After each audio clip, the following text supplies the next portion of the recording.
Hello बच्चों, I welcome you all in our next class of mission maths easy. तो आज हम करने वाले हैं factorisation splitting middle term, the most unique, the most interesting, the most beautiful concept of polynomials.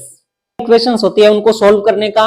और बच्चों ये इतना इजी और इतना सिंपल, इतना यूनिक सा, इतना प्यारा सा कंसेप्ट है, फिर भी 70 से 80% बच्चे इसको गलत करके आते हैं। ये आपकी 9th और 10th दोनों क्लासेस में आता है।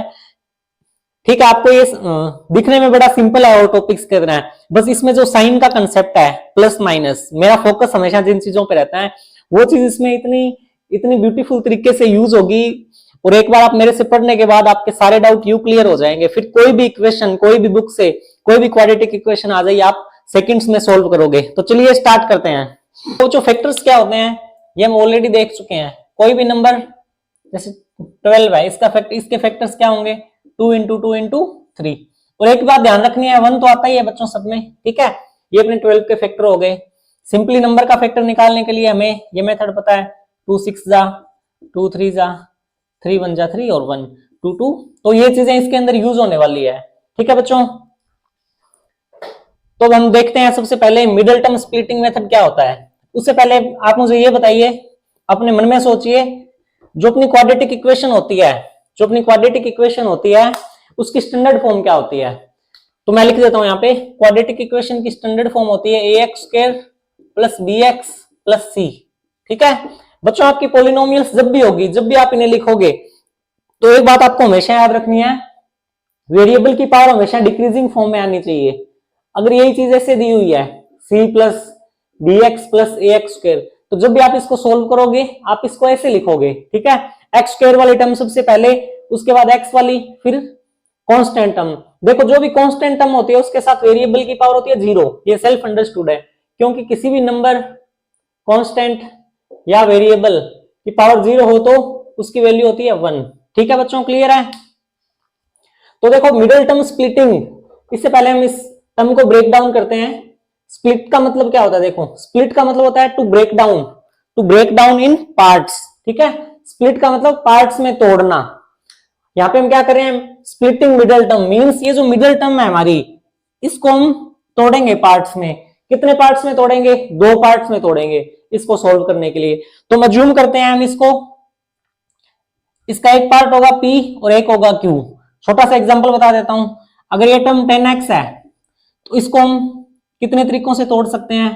9x 1x 8x 2x, इसी तरह, ठीक है, 5x 3x 7x।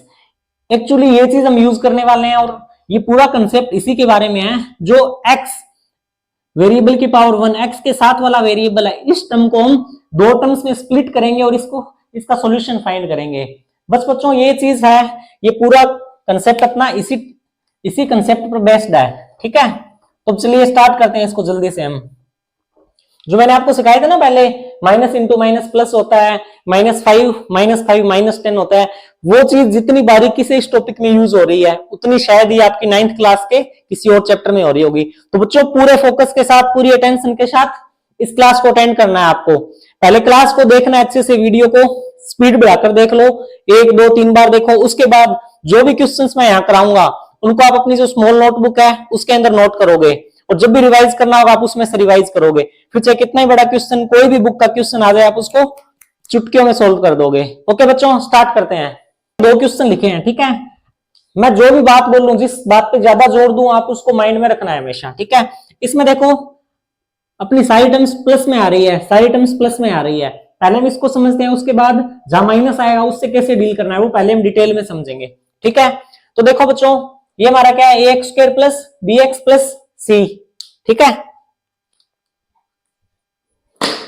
ये हमारी स्टैंडर्ड फॉर्म है। ऐसा क्वेश्चन जब भी आए, using splitting middle term method use करना हो, तो आपको सबसे पहले यहाँ पे जो a और c, ठीक है, a और c का मल्टीप्लाई करना है। मैं यहां लिख देता हूं x square plus bx plus c, यहां भी लिख देता हूं ax square plus bx plus c। यहाँ पे x स्क्वायर के साथ जो नंबर है और कांस्टेंट है, इन दोनों का मल्टीप्लाई करना है। स्टेप 1 को मैं S1 लिख रहा हूं, ठीक है। यहाँ पे करो मल्टीप्लाई, 2 इंटू 3 कितना आ रहा है? 6। इन दोनों का मल्टीप्लाई किया, कितना आया? 6 आया। अब इसको हमें ब्रेक करना है। 7x को कैसे ब्रेक करना है, 1 और 6 में, 2 और 5 में, 3 और 4 में, ये भी हम फाइंड करेंगे। तो बच्चों देखो इन दोनों को a इंटू सी का मल्टीप्लाई जो आएगा, ठीक है, इस 6 के सेकंड स्टेप में इसके हमें फैक्टर करने हैं। 2 3 जा 6, 3 1 जा 3 और 1 आ गया, ठीक है। 6 के फैक्टर हुए अपने 2 इंटू 3 इंटू 1। अब बच्चों इन फैक्टर को हमें कंबाइन करके ऐसे दो नंबर लाने हैं जिनका सम होना चाहिए 7, ठीक है, जिनका सम होना चाहिए 7 और मल्टीप्लाई होना चाहिए 6। ये जो a इंटू सी की वैल्यू है, इस नंबर के हमें फैक्टर ऐसे करने हैं कि जब उनको ऐड करके, सम करके या उनको सब्ट्रैक्ट करके ये वाला नंबर मिलना चाहिए 7, ठीक है।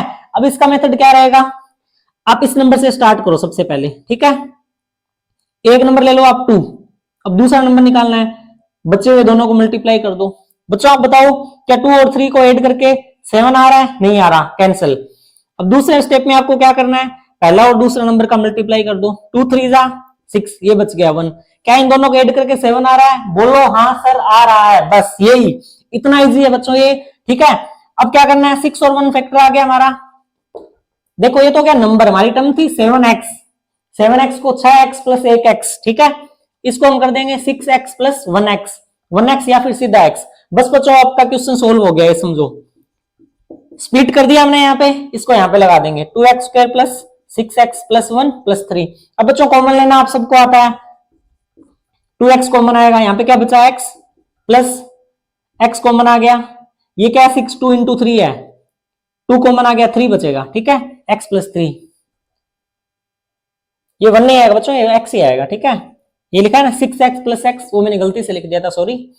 अब बच्चों ये टर्म जो यहाँ आ रही है वही टर्म इधर आएगी, तो क्या इधर भी x प्लस 3 बचा हुआ है, ठीक है, x प्लस 3 बचा हुआ है, यहाँ पे अपने लगा देंगे 1, क्योंकि बाहर निकालने के लिए कोई कॉमन नहीं है, तो 1 सबका कॉमन होता है, अंदर क्या होगा x प्लस 3।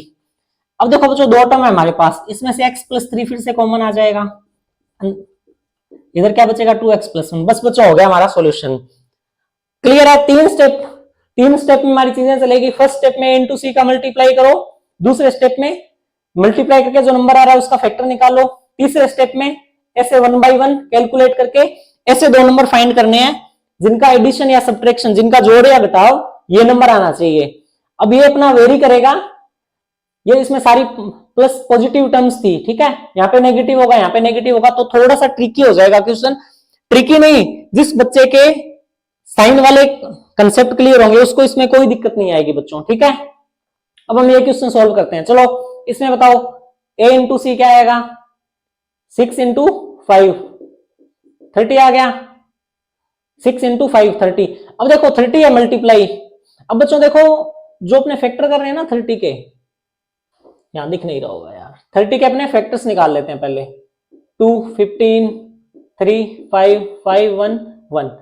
इसके फैक्टर क्या आ गए बच्चों, 2 इंटू 3 इंटू 5 इंटू 1 आ गया, ठीक है। मैं माइक चेक कर लेता हूँ, स्क्रीन चेक कर लेता हूँ, दिख रहा है ना सबको, बिल्कुल दिख रहा है। अब बच्चों आप मुझे एक बात बताओ, एक और बहुत ही प्यारी सी चीज, ये जो 30 है ना इसके फैक्टर निकाले हमने, अब इसको हम कैसे भी ब्रेक करके कितनों को भी कंबाइन कर दे, इनका मल्टीप्लाई हमेशा 30 आएगा, ठीक है। तो a इंटू सी हमें मिडिल टर्म को ऐसे तोड़ना है कि उनका उन फैक्टर्स का मल्टीप्लाई आए 30। तो मल्टीप्लाई का आपको कभी नहीं सोचना, क्योंकि हम इसी के फैक्टर निकाल रहे हैं, ठीक है। इसका कोई भी फैक्टर ले लो, जैसे कि ये ले लो 6 इंटू 5 30, 15 इंटू 2 30, है ना, 5 इंटू 6 30, ठीक है। तो आपको हमेशा एडिशन सम निकालना और सब्ट्रैक्ट निकालने पे काम करना है, मल्टीप्लाई इसका हमेशा आएगा। बच्चों देखो इसको कुछ इस तरह से हमें तोड़ना है कि 17 दो फैक्टर में टूट जाए। यहां से स्टार्ट करते हैं जल्दी से, ये क्या हुआ 2, ये क्या हुआ 5 3 जा 15, क्या 15 और 2 को ऐड करके 17 आ रहा है, बिल्कुल आ रहा है, ठीक है। तो 17x हम किन दो नंबर में तोड़ेंगे, 15x प्लस 2x, बस लिख दो जल्दी से, 6x square plus 15x plus 2x plus 5। अब बच्चों कॉमन निकालना अगर आपको नहीं आता है, मैं एक और क्लास लूंगा बेसिक वाली, उसमें सिखा दूंगा, क्योंकि अभी वो चीजें बताने लगा तो क्लास बहुत ज्यादा लंबी हो जाएगी।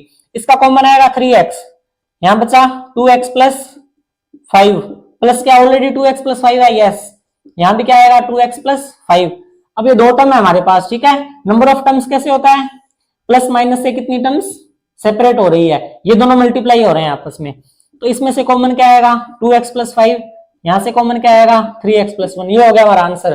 बताओ आया समझ में? बिल्कुल। अभी हम और क्वेश्चंस करेंगे तो आपके सारे डाउट क्लियर हो जाएंगे। प्लीज पूरा फोकस, पूरी कंसंट्रेशन के साथ ये क्लास देखना।